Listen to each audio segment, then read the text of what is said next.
ओम श्री परमात्मने नमः। ओम श्री गणेशाय नमः। ओम श्री सरस्वते नमः। श्री सद्गुरुदेवाय नमः। आदरणीय भक्तजनों, सादर प्रणाम। हम आज भगवान श्री कृष्ण के द्वारा श्री अर्जुन को गीता में दिए गए उपदेश का चौथे पाठ का अनुवाद सुनेंगे। ओम श्री परमात्मने नमः। जय भगवद गीते मैया, जय भगवद गीते। हरि कमल विहारिणी, हरि कमल विहारिणी, सुंदर सुपुनीते। ओम जय भगवद गीते। कर्म सुकर्म प्रकाशिनी, कामासक्ति हरा मैया, कामासक्ति हरा। तत्वज्ञान विकासिनी, तत्वज्ञान विकासिनी, विद्या ब्रह्म परा। ओम जय भगवद गीते। निश्चल भक्ति विधायिनी, निर्मल मलहारी मैया, निर्मल मलहारी। शरण रहस्य प्रदायिनी, सब विधि सुखकारी। ओम जय भगवद गीते। राग द्वेष विदारिणी, कारिणी मोद सदा मैया, कारिणी मोद सदा। भव भयहारिणी तारिणी, परमानंद प्रदा। ओम जय भगवद गीते। आसुर भाव विनाशिनी, नाशिनी तम रजनी मैया, नाशिनी तम रजनी। देवी सद्गुण दायिनी, हरि रसिका सजनी। ओम जय भगवद गीते। समता त्याग सिखावनी, हरि मुख की वाणी मैया, हरि मुख की वाणी। सकल शास्त्र की स्वामिनी, श्रुतियों की रानी। ओम जय भगवद गीते। दया सुधा बरसावनी, मातु कृपा कीजय मैया, मातु कृपा कीजय। हरि पद प्रेम दान कर, अपनो कर लीजय।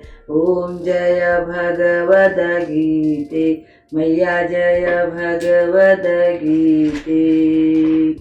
आदरणीय भक्तजनों, अब हम श्रीमद् भगवद गीता के चौथे अध्याय का अनुवाद श्रवण करेंगे। भगवान श्री कृष्ण जी अर्जुन से कहते हैं कि हे अर्जुन, तुम अपने काम रूपी इस राक्षस को मार कर अपनी आत्मा को समझो, अपने आप को समझो कि तुम कौन हो। अब आगे हम श्रवण करते हैं। इसके उपरांत श्री कृष्ण महाराज बोले, हे अर्जुन, मैंने इस अविनाशी योग को कल्प के आदि में सूर्य के प्रति कहा था, और सूर्य ने अपने पुत्र मनु के को कहा था। मनु ने अपने पुत्र इक्ष्वाकु के प्रति इस प्रकार परंपरा से प्राप्त हुए इस योग को राज ऋषियों ने जाना।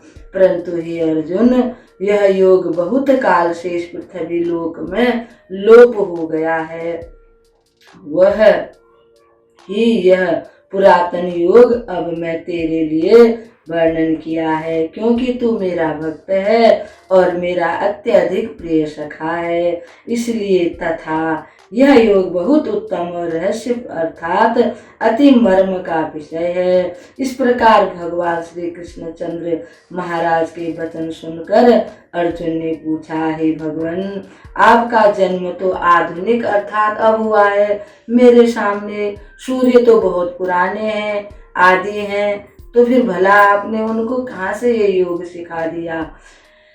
इसलिए यह मैं कैसे जान लूं कि आपने उनके प्रति योग कहा था? इस पर श्री कृष्ण महाराज बोले, हे अर्जुन, मेरे और तेरे बहुत से जन्म हो चुके हैं, परंतु हे परंतप, उन सब को तुम नहीं जानते हो और मैं जानता हूँ।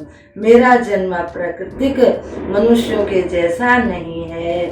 मैं अविनाशी स्वरूप हूँ, अजन्मा होने पर भी तथा सब प्राणियों का ईश्वर होने पर भी मैं अपनी इच्छा से प्रकृति के अधीन नहीं हूँ और योग माया से प्रकट होता हूँ। मैं योग माया से जब मेरा मन करता है तो मैं अपनी मन से ही प्रकट होता हूँ योग के द्वारा। हे भारत, जब जब धर्म की हानि और अधर्म की वृद्धि होती है तब तब ही मैं अपने रूप को रचता हूँ अर्थात प्रकट होता हूँ, क्योंकि साधु पुरुषों का उद्धार करने के लिए और दूषित कर्म करने वालों का नाश करने के लिए ही मैं धर्म की स्थापना करने के लिए हर युग में प्रकट होता हूँ। इसलिए हे अर्जुन, मेरा वह जन्म और कर्म दिव्य अर्थात अलौकिक समझो। इस प्रकार जो पुरुष तत्व से जानता है वह शरीर को त्याग कर भी फिर जन्म को नहीं प्राप्त होता, किंतु मुझे ही प्राप्त होता है। जो मुझे जानता है, समझता है, जो मेरा भक्त होता है, वह फिर मेरे को ही प्राप्त होता है। उसका जीवन मरण चक्कर छूट जाता है। हे अर्जुन, पहले भी राग, भय और क्रोध से रहित अन्य अनेक लोग अनन्य भाव से मेरे में स्थित वाले मेरे शरण हुए। बहुत से पुरुष ज्ञान रूप तप से पवित्र हुए मेरे स्वरूप को प्राप्त हो चुके हैं, क्योंकि हे अर्जुन, जो मेरे को जैसे भजते हैं मैं भी उनको वैसे ही भजता हूँ। इस रहस्य को जानकर ही बुद्धिमान मनुष्यगण सब प्रकार से मेरे बताए हुए मार्ग के अनुसार ही चलते हैं। जो मेरे को तत्व से नहीं जानते वे पुरुष इस मनुष्य लोक में कर्मों के फल को चाहते हुए देवताओं को पूजते हैं और उनके कर्मों से उत्पन्न हुई सिद्धि भी शीघ्र ही होती है, परंतु उनको मेरी प्राप्ति नहीं होती। इसलिए तू मेरे को ही सब प्रकार से भज। हे अर्जुन, गुण और कर्मों के विभाग से ब्राह्मण, क्षत्रिय, वैश्य और शूद्र मेरे द्वारा रचे गए हैं। उनके कर्ता को भी मुझ अविनाशी परमेश्वर को ही तू अकर्ता ही जान, क्योंकि मैं ये सब करने के बाद भी अकर्ता ही हूँ, क्योंकि कर्मों के फल में मेरी कोई रुचि नहीं है। इसलिए मेरे को कर्म नहीं बांध सकते। इस प्रकार जो मेरे को तत्व से जानता है वह भी कर्मों से नहीं बंधता, तथा पहले होने वाले जो पुरुषों द्वारा भी इस प्रकार जानकर ही कर्म किया गया है। इससे तू भी पूर्व जन्मों द्वारा तू भी पूर्वजों द्वारा सदा किए हुए कर्म को ही कर, परंतु कर्म क्या है और अकर्म क्या है, ऐसे इस विषय में बुद्धिमान पुरुष भी मोहित होते हैं। इसलिए मैं वह कर्म अर्थात कर्मों का तत्व तेरे लिए अच्छी प्रकार कहूँगा कि जिसको जानकर तू अशुभ अर्थात संसार बंधन से छूट जाएगा। कर्म का स्वरूप भी जानना चाहिए और अकर्म का भी स्वरूप जानना चाहिए तथा निषिद्ध कर्म का स्वरूप भी जानना चाहिए, क्योंकि कर्म की गति गहन है। जो पुरुष कर्म में अर्थात अहंकार रहित हुई संपूर्ण चेष्टाओं में अकर्म अर्थात वास्तव में उनका न होना पना देखे और जो पुरुष अकर्म में अर्थात अज्ञानी पुरुष द्वारा किए हुए संपूर्ण क्रियाओं के त्याग में भी कर्म को अर्थात त्याग रूप क्रिया को देखे वह पुरुष मनुष्यों में बुद्धिमान है और वह योगी संपूर्ण कर्मों का करने वाले हैं। हे अर्जुन, जिसके संपूर्ण कार्य कामना और संकल्प से रहित हैं, ऐसे उस ज्ञान रूप अग्नि द्वारा भस्म हुए कर्मों वाले पुरुष को ज्ञानी जन भी पंडित कहते हैं। जो पुरुष सांसारिक आश्रय से रहित सदा परमानंद परमात्मा में तृप्त हैं, वह कर्म के फल और संग अर्थात कर्तृत्व अभिमान को त्याग कर कर्म में अच्छी प्रकार बरतता हुआ भी कुछ भी नहीं करता। भगवान का कहने का तात्पर्य है कि तुम कुछ भी करो तो भगवान के समर्पण कर दो और फिर तुमको कर्मों का दोष नहीं लगेगा, चाहे वो अच्छा हो चाहे बुरा हो, कैसा भी हो, हम सबको तटस्थ रहना चाहिए। भगवान अर्जुन से कहते हैं, भगवान को ध्यान में रखते हुए अपने कर्तव्यों का पालन करते हुए जैसा भी कर्म बन जाए वो भगवान को समर्पण करो। जीत लिया है अंतःकरण और शरीर जिसने तथा त्याग दी है संपूर्ण भोगों की सामग्री जिसने, ऐसा आशा रहित पुरुष केवल शरीर संबंधी कर्मों को करता हुआ भी पाप को प्राप्त नहीं होता है। अपने आप जो कुछ अप्राप्त हो उसमें ही संतुष्ट रहने वाला और हर्ष शोक आदि द्वंद्वों से अतीत हुआ तथा ईर्ष्या रहित सिद्धि और असिद्धि में समत्व भाव वाला पुरुष कर्मों को करके भी नहीं बंधता है, क्योंकि आसक्ति से रहित ज्ञान में स्थित हुआ चित्त वाले यज्ञ के लिए आचरण करते हुए मुक्त पुरुष के संपूर्ण कर्म नष्ट हो जाते हैं। उन यज्ञ के लिए आचरण करने वाले पुरुष में से कोई तो इस भाव से यज्ञ करते हैं कि अर्पण अर्थात श्रुवादिक भी ब्रह्म है और हवि अर्थात हवन करने योग्य द्रव्य भी ब्रह्म है और ब्रह्म रूप अग्नि में ब्रह्म रूप कर्ता के द्वारा जो हवन किया गया है वह भी ब्रह्म ही है। इसलिए ब्रह्म रूप कर्म में समाधिस्थ हुए उस पुरुष द्वारा जो प्राप्त होने योग्य है वह भी ब्रह्म ही है और दूसरे योगी जन देवताओं के पूजन रूप यज्ञ को ही अच्छी प्रकार उपासते हैं अर्थात उपासना करते हैं और दूसरे ज्ञानी जन पर ब्रह्मा परमात्मा रूप अग्नि में यज्ञ के द्वारा ही यज्ञ को हवन करते हैं। अन्य योगी जन श्रोतादिक सब इंद्रियों को संयम अर्थात स्वाधीनता रूप अग्नि में हवन करते हैं अर्थात इंद्रियों को विषयों से रोक कर अपने वश में कर लेते हैं और दूसरे योगी लोग शब्दादिक विषयों को इंद्रिय रूप अग्नि में हवन करते हैं अर्थात राग द्वेष रहित इंद्रियों द्वारा विषयों को ग्रहण करते हुए भी भस्म रूप कर देते हैं। दूसरे योगी जन संपूर्ण इंद्रियों की चेष्टाओं को तथा प्राणों के व्यापार को ज्ञान से प्रकाशित हुए परमात्मा में स्थित रूप योगाग्नि में हवन करते हैं।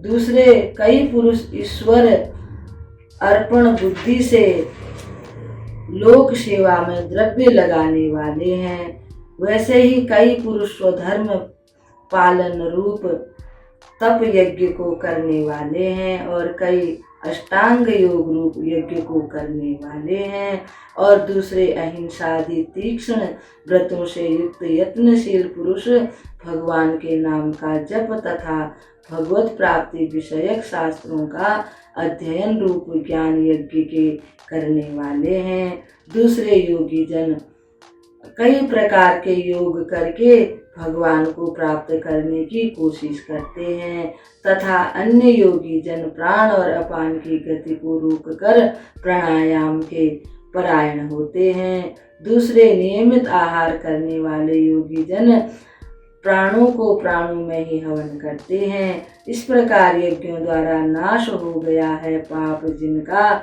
ऐसे यह सभी पुरुष यज्ञों को जानने वाले हैं। हे कुरुश्रेष्ठ अर्जुन, यज्ञों के परिणाम स्वरूप ज्ञानामृत को भोगने वाले योगी जन सनातन प्रब्रह्म परमात्मा को प्राप्त होते हैं, और यज्ञ रहित पुरुष को यह मनुष्य लोक भी सुखदायक नहीं है, फिर परलोक कैसे सुखदायक होगा। ऐसे बहुत प्रकार के यज्ञ वेद की वाणी में विस्तार किए गए हैं। उन सबको शरीर मन और इंद्रियों की क्रिया द्वारा ही उत्पन्न होने वाला जान, इस प्रकार तत्व से जानकर निष्काम कर्म योग द्वारा संसार बंधन से मुक्त हो जाएगा। हे अर्जुन, सांसारिक वस्तुओं से सिद्ध होने वाले यज्ञ ज्ञान रूप यज्ञ सब प्रकार श्रेष्ठ हैं, क्योंकि हे पार्थ, संपूर्ण यावन मात्र कर्म ज्ञान में शेष होते हैं, अर्थात ज्ञान उनकी पराकाष्ठा है। इसलिए तत्व को जानने वाले ज्ञानी पुरुषों से भली प्रकार दंडोत प्रणाम तथा सेवा और निष्कपट भाव से किए हुए प्रश्न द्वारा उस ज्ञान को जान, वे मर्म को जानने वाले ज्ञानी जन तुझे उस ज्ञान का उपदेश करेंगे कि जिसको जानकर तू फिर इस प्रकार मोह को प्राप्त नहीं होगा। और हे अर्जुन, जिन ज्ञान के द्वारा सर्वव्यापी अनंत चेतन रूप हुआ अपने अंतर्गत समष्टि बुद्धि के आधार संपूर्ण भूतों को देखेगा और उसके उपरांत मेरे अर्थात सच्चिदानंद स्वरूप में एक ही भाव हुआ सच्चिदानंदमय ही देखेगा। यदि तू सब पापियों से भी अधिक पाप करने वाला है तो भी ज्ञान रूप नौका द्वारा निसंदेह संपूर्ण पापों को अच्छी प्रकार से तर जाएगा। हे अर्जुन, जैसे प्रज्वलित अग्नि ईंधन को भस्ममय कर देता है, वैसे ही ज्ञान रूप अग्नि संपूर्ण कर्म को भस्ममय कर देता है। इसलिए इस संसार में ज्ञान के समान पवित्र करने वाला निसंदेह कुछ भी नहीं है। उस ज्ञान को कितने काल से अपने आप समत्व बुद्धि रूप योग के द्वारा अच्छी प्रकार शुद्धांतःकरण हुआ पुरुष आत्मा में अनुभव करता है। हे अर्जुन, जितेंद्रिय तत्पर हुआ श्रद्धावान पुरुष ज्ञान को प्राप्त होता है। ज्ञान को प्राप्त होकर तत्क्षण भगवत प्राप्ति रूप परम शांति को प्राप्त हो जाता है। हे अर्जुन, भगवत विषय को न जानने वाला तथा श्रद्धा रहित और संशय युक्त पुरुष परमार्थ से भ्रष्ट हो जाता है। उनमें भी संशय युक्त पुरुष के लिए तो न सुख है और न यह लोक है न परलोक है, अर्थात यह लोक और परलोक दोनों ही उसके लिए भ्रष्ट हो जाते हैं। हे धनंजय, समत्व बुद्धि रूप योग द्वारा भगवत दर्पण किए हुए भगवद दर्पण कर दिए हैं। संपूर्ण कर्म जिसने और ज्ञान द्वारा नष्ट हो गए सब संशय जिसके, ऐसे परमात्म परायण पुरुष को कर्म नहीं बांधते। इससे हे भरतवंशी अर्जुन, तू समत्व बुद्धि रूप योग में स्थिर हो और अज्ञान से उत्पन्न हुए हृदय में स्थित इस अपने संशय को ज्ञान रूप तलवार द्वारा छेदन करके युद्ध के लिए खड़ा हो जा। इस प्रकार से भगवान श्री अर्जुन को ज्ञान का उपदेश दे रहे हैं। आज की जो ये भगवान का ज्ञान का उपदेश कर रहे हैं, इसको अब हम यही विराम देते हैं। कल भगवान के 5वें अध्याय का महात्म्य सुनेंगे कि 5वें अध्याय को पढ़ने से क्या फल प्राप्त होता है। इति श्रीमद् भगवद गीता रूपी उपनिषद एवं ब्रह्मा विद्या तथा ज्ञान योग शास्त्र विषयक श्री कृष्ण और अर्जुन के संवाद में ज्ञान कर्म संन्यास योग नामक चौथा अध्याय। बोल श्री कृष्ण भगवान की जय। पुरुषार्थ और पार्थ की जय। सर्वे भवन्तु सुखिनः, सर्वे सन्तु निरामया, सर्वे भद्राणि पश्यन्तु, मा कश्चित् दुःखभाग् भवेत्। असतो मा सद्गमय, तमसो मा ज्योतिर्गमय, मृत्योर्मामृतं गमय। ओम शांति शांति शांति ओम।